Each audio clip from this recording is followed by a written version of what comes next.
Good evening. For those who don't know who I am, my name is Rizzo. I am the Executive Director for the Pennsylvania Center for Civic and Community Engagement. This video is called a trial run, if you will, of a little bit of an initiative I've been working on for the past several months. I call it Project Athens, and it's kind of a play off of um, fireside chats that FDR would have with the American people during the days of the Great Depression. So I got kind of a play on words of the cyber-side chats, if you will.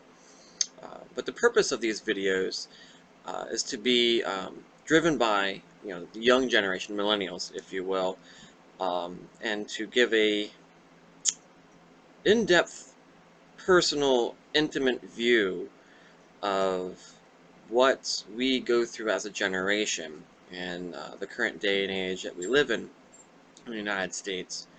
And I say the United States because I want it to be a national perspective, not regional, not just based off of what's going on in my neck of the woods, but what's going on throughout the country, because everyone comes from different walks of life.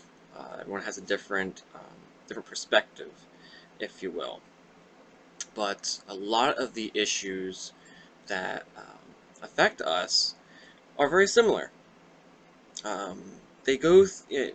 We all have kind of a same basic storyline of the struggles we have to go through. Like, we all need a job. We all search for a job. Many of us um, aspire to have a family.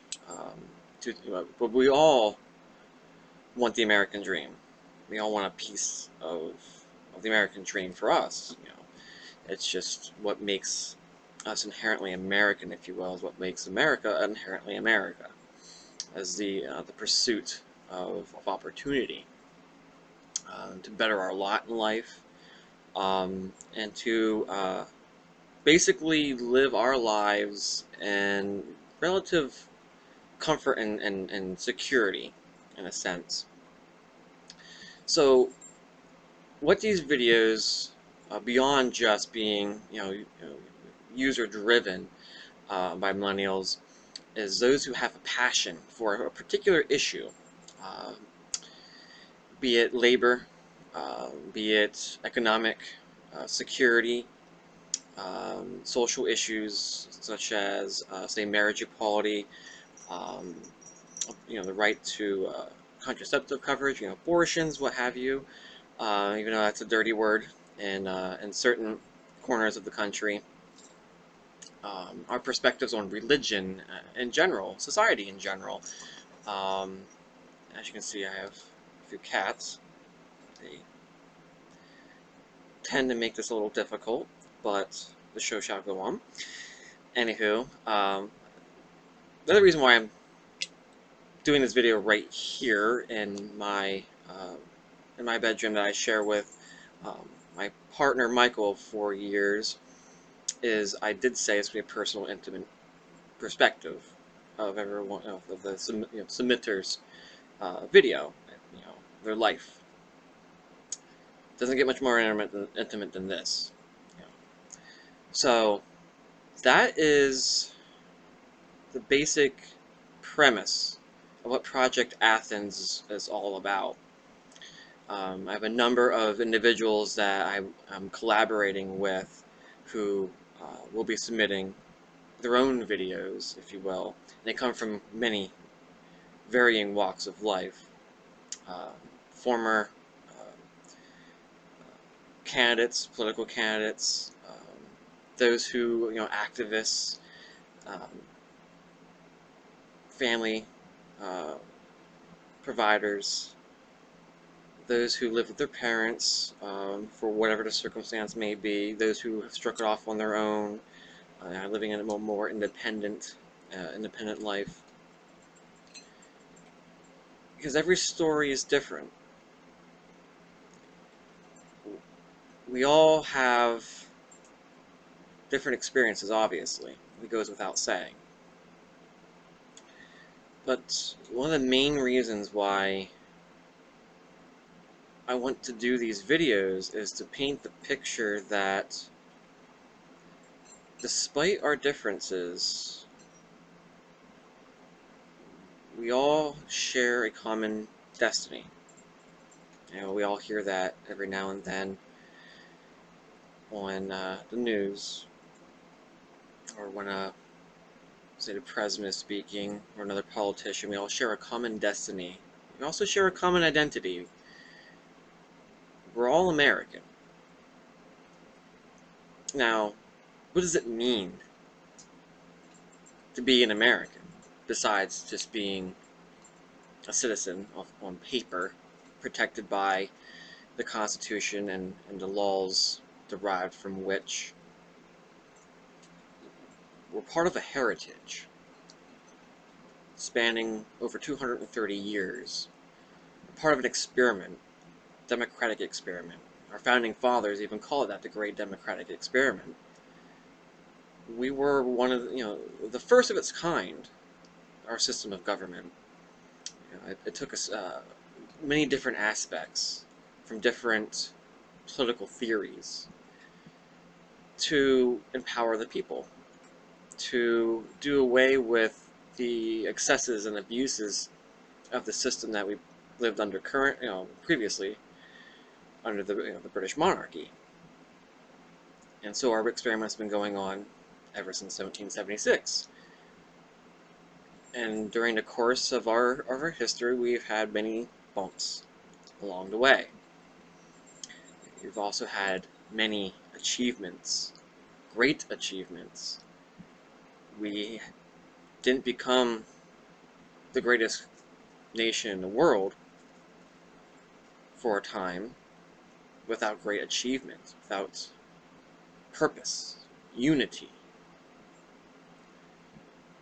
It's what made the United States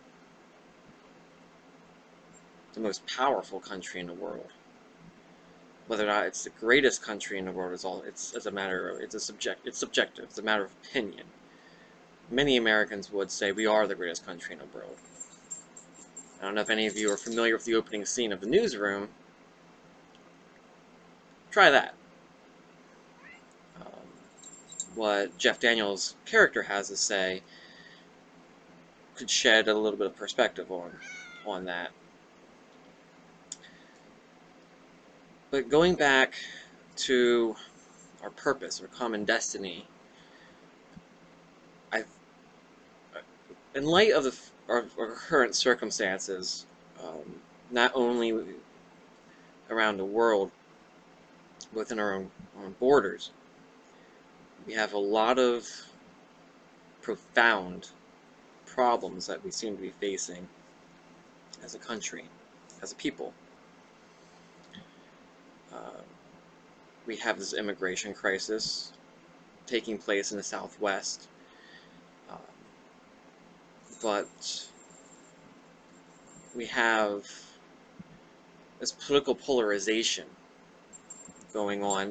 We as a people, we are boxing ourselves in by our political identity, conservative or liberal, and never shall the two meet, kind of thing. People in the middle are the moderates. You don't see or hear from many of them, but they do exist. They're just becoming a little marginalized, I suppose, in our current political landscape. But one of the most prevalent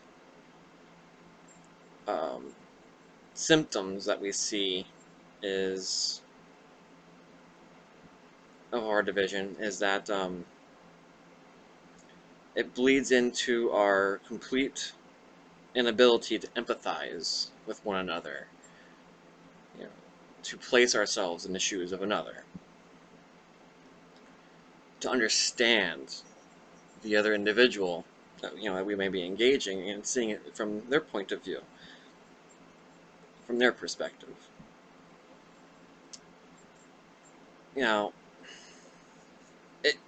Making a video like this, in August of 2014, when you talk about division, you can't escape what's going on in Ferguson, Missouri right now. And I think that goes well beyond the debate between the militarization of local police departments. What I think it encapsulates is the racial divide, and it puts it front and center. Yeah, with the election of President Barack Obama as our first African American president,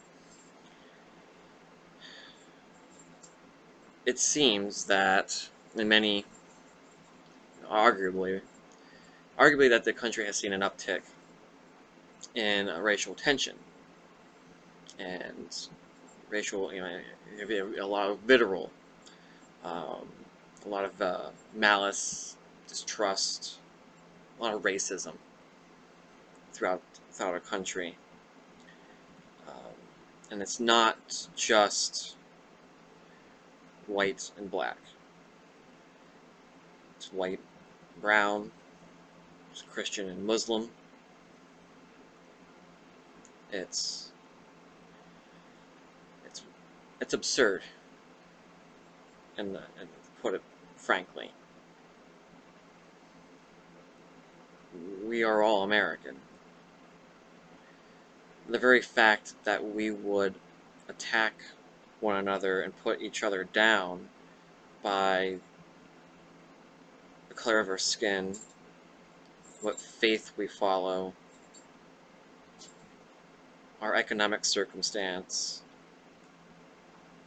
God forbid if you speak about economic inequality, you get shouted down with socialism or communist or something akin to what happened under the McCarthy era, like a witch hunt for the communists. God forbid. It seems that when an individual nowadays wants to stand up for their convictions, be it for better or for worse, you get shouted down by those who may disagree with you. There doesn't seem to be any more civil discourse in our in the greater political arena. The internet. I think we've all at one point in time have read a comment section of a news article, or just a comment thread in general. Everyone has an opinion. Whether or not it's an informed opinion is a determining factor. It's not so much that people obviously have a right to express themselves, but perhaps maybe we should exercise a little bit of self-restraint, because not every opinion needs to be voiced, needs to be expressed. Quite frankly, I don't know everything, and quite frankly, not everyone knows everything about everything. You have foreign policy crisis, what have you. All of a sudden, everybody is a foreign policy expert. Everything, with what's going on in Ferguson, Missouri, it can get a little bit more raw.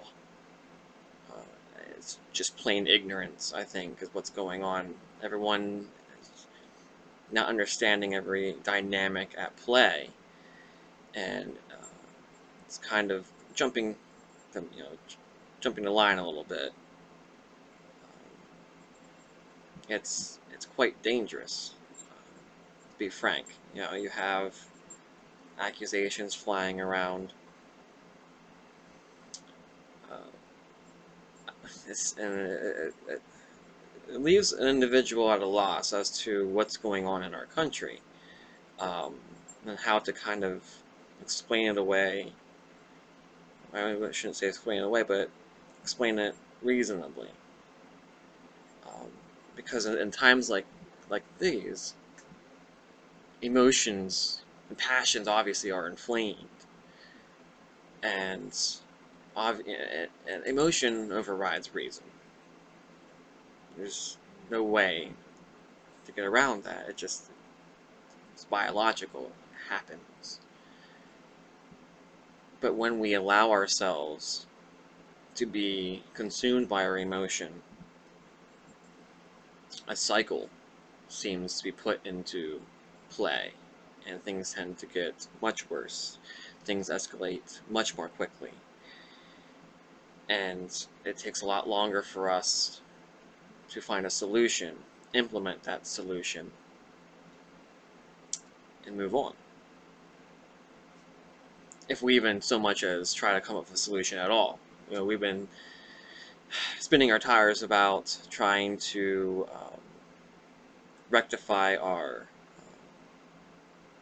issues with gun violence and mass murder in this country, but tragedy doesn't seem to do anything for us anymore. We just seem to accept it like it's just supposed to be. It's, oh, this stuff happens. It's a new normal. That's a phrase I've been hearing ever since I attended a state university. The new normal, with budget cuts and such. But the new normals, the new normal thing in general, this, when people say the new normal, it's just an easy way to explain things away, shove them under the rug or something and just walk away from it.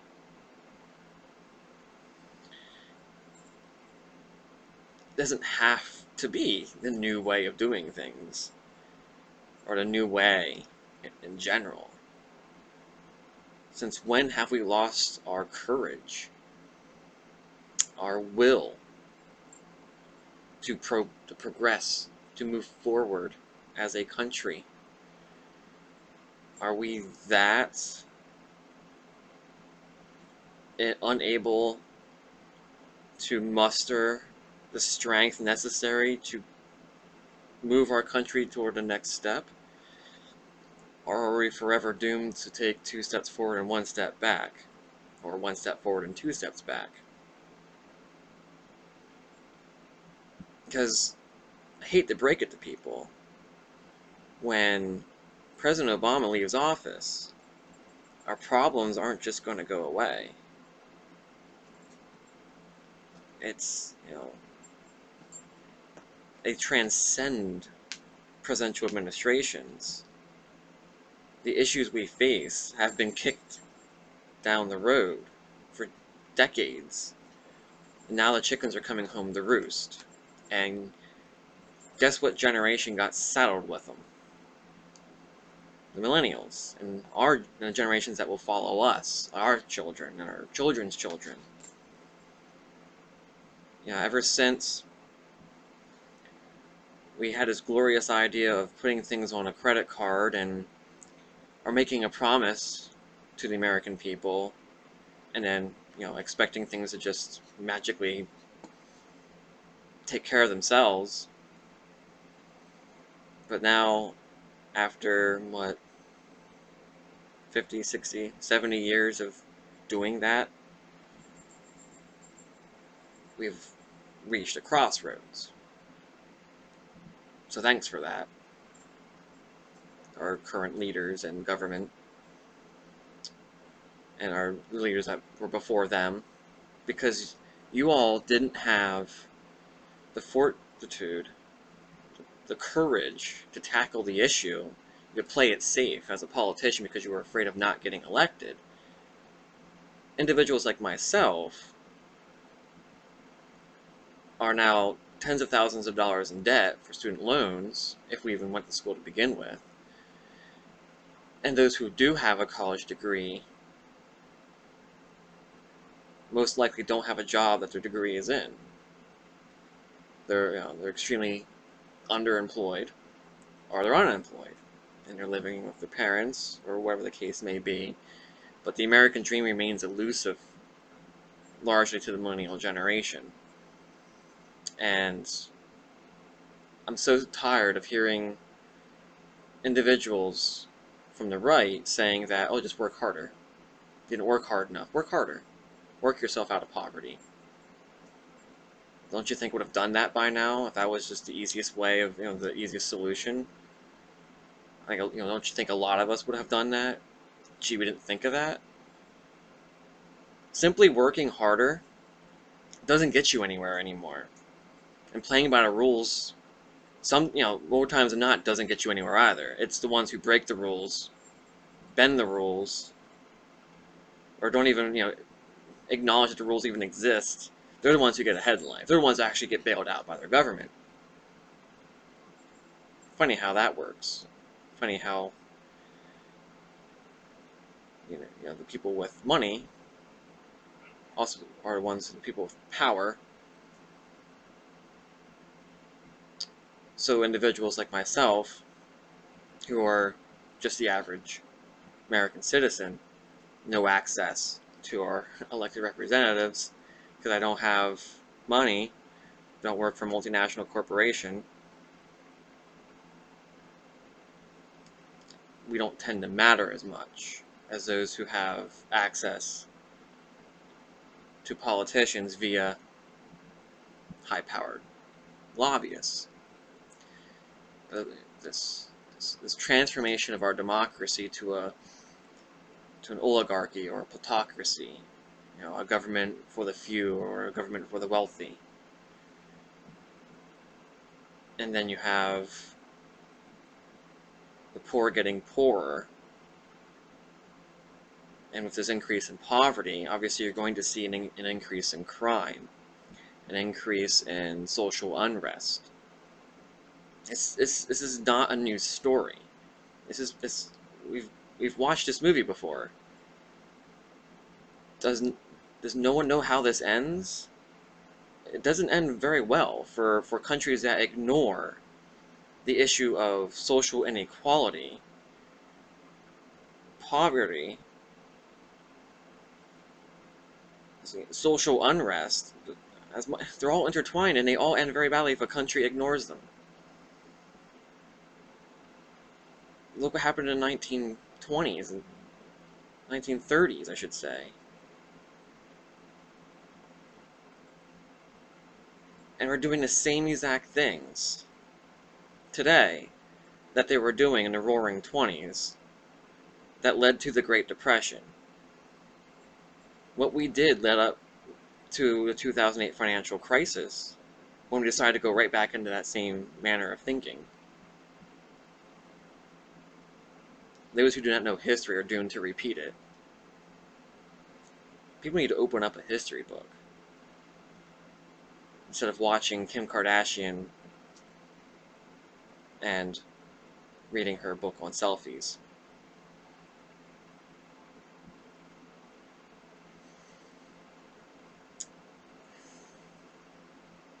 So, without really droning on much longer, I just want to leave this as some food for thought. We need to do a much better job at trying to understand one another, as opposed to being so quick to pass judgment on each other. When we don't understand the dynamics and the circumstances affecting another individual, let's keep our mouth shut. Let's reserve our opinion, our judgment for, just keep it to yourself. Because obviously, you contributing what you have to say isn't going to help matters much. It's not going to help anything. Instead of harping about a problem, again, going back to Ferguson, Missouri, everyone seems to be an expert on social problems right now. But no one wants to stand up and say, wait a second, we have a very deep-seated issue here. Let's help out those who are trying to bring about a lasting solution. There's a few members of Congress who are going to propose legislation to tone down the militarization of our police departments. That's a solution. Now, if there's someone who's against that legislation, there you go. Go link up with another individual who wants to work against that said legislation.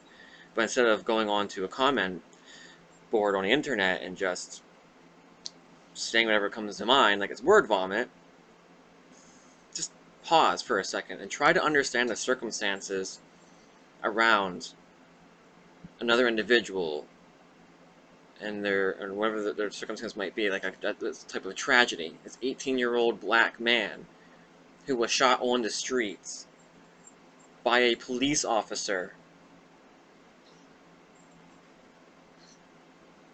Even if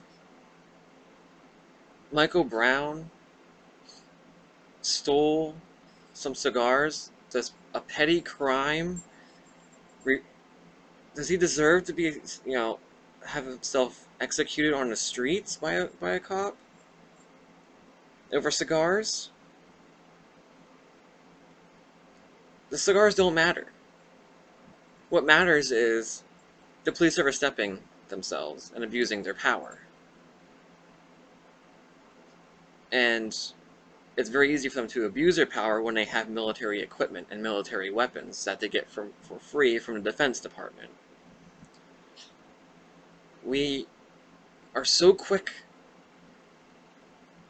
to jump on this bandwagon that, oh, young black man got shot by the police, he must have did something wrong.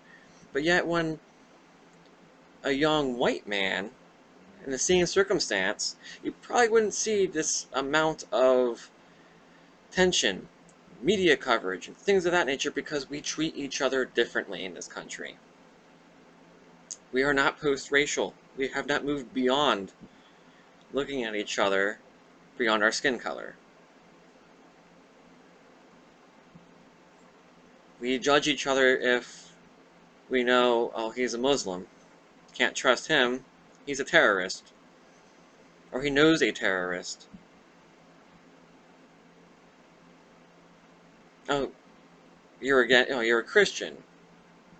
Oh, and you're also against marriage equality. Not all Christians are bigoted and Bible thumping and put their entire manner of thinking on an ancient biblical way of thinking. But a few will ruin it for the many.